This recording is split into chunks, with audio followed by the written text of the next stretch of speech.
Magandang umaga. Gaya ng dati ay maaga magsisimula ang aktibidad ni Pangulong Ferdinand Marcos Jr. Alas 9 ngayong umaga ay sasabak ang Pangulo sa aktibidad nito at ito ay ang gagawing paglagda sa tatlong panukalang batas. Kabilang dito ang pagpirma sa pag-aamyenda sa Agricultural Tariffication Act, VAT Refund for Non-Resident Tourists at Basic Education, Mental Health and Well-Being Promotion Act. Ilan naman sa inaasahang gagawing amyenda sa Agricultural Tariffication Act ay ang pag-as ng tulong sa mga lokal na magsasaka, mas maigpit na regulasyon sa pag-aangkat ng bigas at proteksyon sa lokal na produksyon.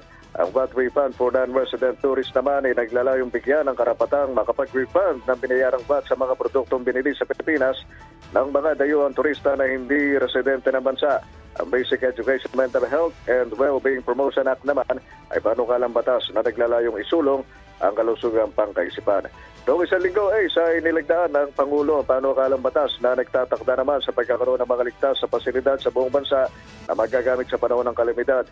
Ito ay ang Ligtas Pinoy Centers Act, habang ang isa pang nilagdaan ng Chief Executive ay ang Student Loan Payment Moratorium During Disasters and Emergencies Act na naglalayong magbigay naman ng agaran tulong pinansyal sa mga mag-aaral sa pamamagitan ng pagpapaliban ng paniningil ng student.